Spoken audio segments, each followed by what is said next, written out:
Hello అండి అందరికీ welcome back to Poojitha's cooking world. ఈరోజు మనం ఎంతో రుచికరమైన సింపుల్గా చేసుకునే టమాటా చారు ఎలా తయారు చేసుకోవాలో చూద్దాం. మరి ఆలస్యం చేయకుండా టమాటా చారు తయారు చేసే విధానం చూద్దామా? ముందుగా టమాటాలు ఉడికించుకోవడానికి ఈ గిన్నె తీసుకున్నానండి. టమాటా చారుకు కావాల్సిన రెడీ చేసుకునే విధానం అండి. టమాటా ముక్కలు, పచ్చిమిర్చి ముక్కలు గిన్నెలోకి వేసుకున్నాను. తర్వాత సాల్ట్ యాడ్ చేస్తున్నానండి, 1 స్పూను. మరో స్పూను కారం పొడి వేస్తున్నానండి, 1 స్పూను. 1 స్పూన్ వేస్తున్నాను కారం పొడి.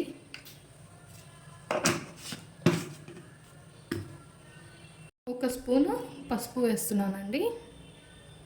4-5 వెల్లుల్లి ఇలా వేస్తున్నానండి. 1 గ్లాస్ వాటర్ పోస్తున్నానండి ఉడికించుకోవడానికి. మరో 1 గ్లాస్, ఇంకో గ్లాస్ పోస్తున్నానండి. ఇంకో గ్లాస్ ఇలా పోసాక ఉడికించుకుందామండి. స్టవ్ ఆన్ చేస్తున్నాను. ఇలా సిమ్ మీద పెట్టి ఉడికించేద్దామండి. చూడండి ఎలా ఉడుకుతుందో. ఇలా ఉడకబెట్టుకొని హై ఫ్లేమ్లో పెట్టానండి. ఇప్పుడు ఇందాక లో ఫ్లేమ్లో పెట్టాను కదా, హై ఫ్లేమ్లో పెట్టాను ఉడకడం కోసం. కొంచెం ఇంకా మరింత బాయిల్ కావాలంటే హై ఫ్లేమ్లో ఉంచుకోవాలి కొద్దిసేపు. ఇలా ఉడుకుతుంది కదండి. ఉడికేటప్పుడు నేనేం చేస్తానంటే ఉసిరికాయ సైజ్ అంతా చింతపండు వేసుకోవాలండి. బాగుంటుంది, పుల్లగా టేస్టీగా ఉంటుంది టమాటా చారు. దీంతో టేస్ట్ వస్తుంది. ఇలా ఉడికే టైంలో బంద్ చేసుకోవాలండి. ఉడికింది. చల్లారినాక చారు ఎలా చేస్తారో ప్రాసెస్ చూద్దామండి. టమాటాలు ఇలా ఉడికించాక చల్లారినాక ప్రాసెస్ చూద్దామండి. ఇప్పుడు నేను చూపిస్తాను. ఇలా పిసుక్కోవాలండి వాటర్తో. ఇలా పిసుక్కొని ఈ తొక్కలు తీసేయాలండి. తర్వాత నేను పిసుక్కున్న తర్వాత టమాటా చారు ఇలా ఉండాలండి. ఇలా చేసుకున్న తర్వాత 1 స్పూన్ జీలకర్ర పొడి వేస్తున్నానండి. టేస్ట్ బాగుంటుంది చారు కాబట్టి. జీలకర్ర పొడి, కొంచెం ధనియాల పొడి కూడా వేస్తున్నానండి. చూడండి, కొంచెం ధనియాల పొడి కూడా వేస్తున్నాను టేస్ట్ కోసం. ఇంకా తాలింపు వేయలేదండి, వేస్తాను ఇప్పుడు, చూపిస్తాను అది కూడా. ఆన్ చేసుకున్నామండి. ఆన్ చేసుకున్న తర్వాత ప్యాన్ పెడదామండి తాలింపు కోసం, టమాటా చారు కోసం. హీట్ అయ్యాక ఆయిల్ వేసుకుందామండి. 1/2 కప్ ఆయిల్ పడుతుంది. ఇంకా మనం ఎండుమిర్చి వేస్తున్నానండి, 2 వేస్తున్నాను. తర్వాత ఎల్లిపాయలు వేసుకోవాలండి. ఎల్లిపాయలు 4 వేస్తున్నాను, ఇందాక చారులో వేస్తాను కాబట్టి. తర్వాత 1 స్పూన్ తాలింపు గింజలండి. తర్వాత ఉల్లిపాయలండి. ఉల్లిపాయలు 1 కప్పు పడతాయండి చారుకి. తర్వాత కరివేపాకు వేస్తున్నానండి. 1/2 స్పూన్ పసుపు వేస్తున్నానండి. తర్వాత కలుపుకోవాలండి. ఇలా కలుపుకొని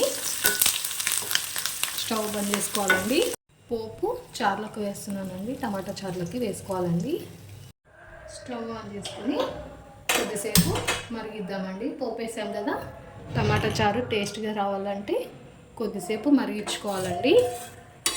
ఆ తాలింపు అనేది చారుకి బాగా పడుతుందండి. ఇలా వేసుకోవాలండి.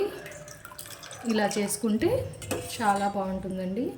మీరు కూడా ఇలా ట్రై చేయండి ఒకసారి. అలాగా చాలా టేస్టీగా ఉంటుందండి. ఎంతో సింపుల్గా వేడి టమాటా చారు రెడీ. హాయ్ అండి అందరికీ, welcome back to Poojitha's cooking world. ఈరోజు మనం చాలా సింపుల్గా రుచిగా ఉండే ఆలు ఫ్రై ఎలా తయారు చేస్తారో చూద్దామా? మరి ఆలస్యం దేనికి, రెడీ చేద్దాం రండి. ఆలు ఫ్రై తయారు చేసే విధానం మొదలు పెడదాం.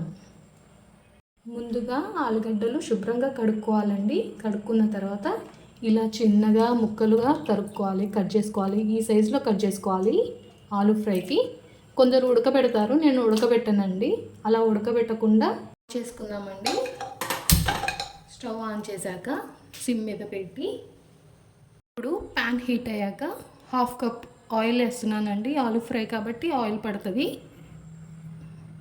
ఆయిల్ హీట్ అయ్యాక డ్రై మిర్చి వేస్తున్నానండి. మిర్చి వేసుకుంటున్నాను, 2 వేస్తున్నానండి డ్రై మిర్చి. తర్వాత పచ్చిమిర్చి వేసానండి, మధ్యలోకి చీల్చి వేసుకోవాలి. 1 స్పూన్ తాలింపు గింజలు వేస్తున్నానండి. ఇవి వేసాక ఒకసారి కలుపుకుందామండి, రోస్ట్ చేద్దాము. ఇది నార్మల్గా రోస్ట్ కావాలండి, మరీ ఎక్కువ రోస్ట్ కావద్దు, ఆలు ఫ్రై టేస్ట్ రాదు. ఇలా ఉంటే చాలు. ముక్కలు వేస్తున్నానండి, ఆల్రెడీ ముక్కలు వేస్తున్నాను చూడండి.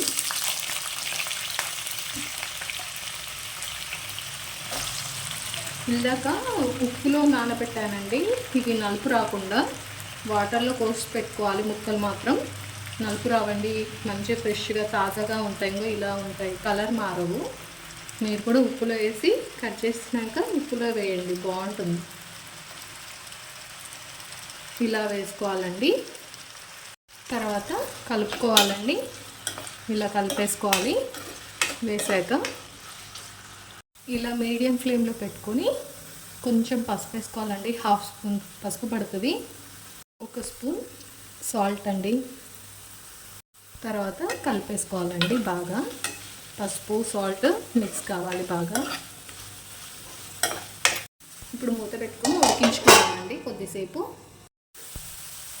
1 స్పూన్ కారం వేస్తున్నానండి, 2 స్పూన్లు. తర్వాత కలుపుకోవాలండి బాగా కలిపేసుకొని ఇలా వేగుతున్నప్పుడు 1 స్పూన్ జీలకర్ర పొడి వేస్తున్నానండి. తర్వాత ధనియాల పొడి అండి, 1/2 స్పూన్, 2 స్పూన్స్ వేసుకోవాలండి, టేస్ట్ బాగా వస్తుంది. కలుపుకోవాలండి, బాగా కలుపుకోవాలి. ఇది చారులోకి బాగుంటుందండి, అన్నంలోకి బాగుంటుంది. స్టవ్ ఆఫ్ చేస్తున్నానండి. మనం ఇప్పుడు ఉల్లిపాయ లేకుండా చాలా సింపుల్గా రుచిగా ఆలు ఫ్రై రెడీ చేసుకున్నాం కదండి. అన్నంలోకి, సాంబార్లోకి, చారుకి ఎంత బాగుంది. ఓకేనండి, బాయ్. మళ్ళీ నెక్స్ట్ వీడియోలో కలుద్దామండి.